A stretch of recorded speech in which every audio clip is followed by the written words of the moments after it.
Peter Krasilovsky, BIA Kelsey. I'm really pleased to be talking today with Gregg Stewart, the CEO of Third Act Marketing. Gregg, as many of you know, has been signed up by us to be our co-chair of the BIA Kelsey National Show, which is happening in Dallas, March 25th to 27th. So we thought we'd talk to Gregg about some of the key trends. He's been our guru in this space for so many years. Gregg, local marketing used to be an afterthought for national brands and retailers. What's changed?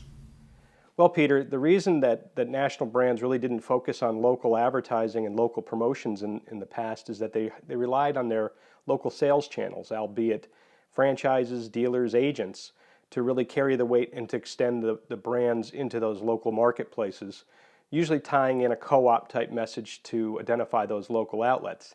Today, the internet has sort of collapsed the way that business is done, so digitally, it's much easier for a national brand to go and market locally. So as a result, we're seeing a lot of engagement of these national brands looking to expand their advertising reach into these local markets.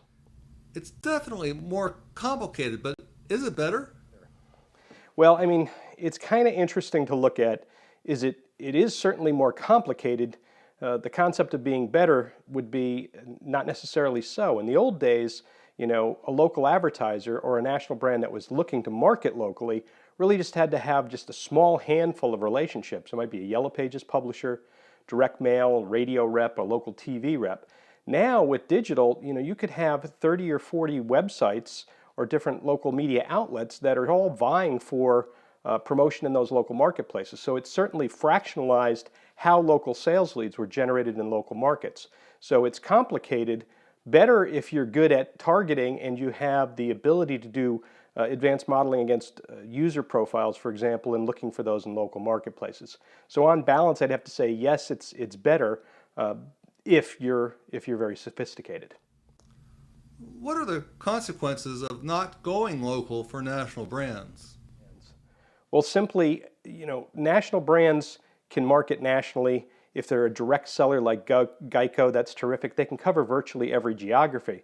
The challenge you run into, though, is that they tend to run air cover national campaigns across all geographies, and consumers, you know, sort of get wind of that. Consumers want to do business with local brands when they can, or with local outlets. So even if it's Walmart and it's in the local marketplace, they want to make sure that, you know, and they'll purchase from that local location because A, it's convenient, and B, that they get certain deals that are in those local marketplaces.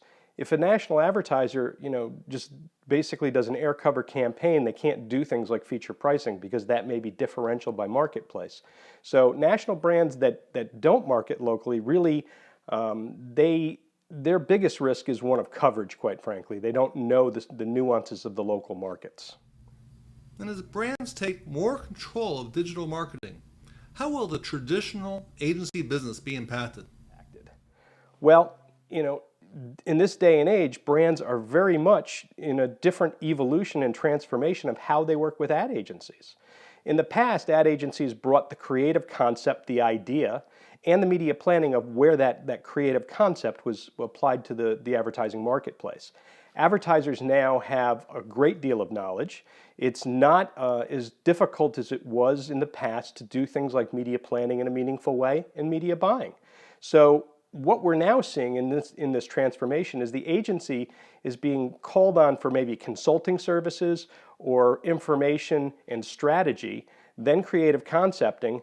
And in a lot of cases, we see national advertisers taking the ball from that point forward and really doing the media planning and buying, and then looking at the results that come back from those campaigns. So what we're tending to see is a fractionalization of what agencies were responsible for. And as a result, traditional agencies, I would say over time, run the risk of being, you know, made a little bit non-relevant if they're not able to sort of decouple their services and offer those to advertisers on sort of an a la carte basis of what's really needed by that particular brand. So you're co-chairing BIA Kelsey's national event. We're excited to have you there. But why should brands and marketers join us at our traditional local community at this event?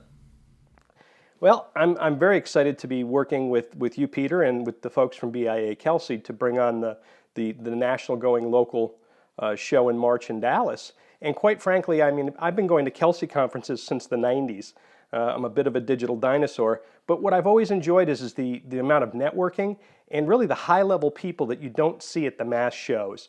And there's a great benefit to that because you get access and insight from really the industry leaders and not just the pitchmen or the sales arms of these different vendors and publishers and ad tech folks.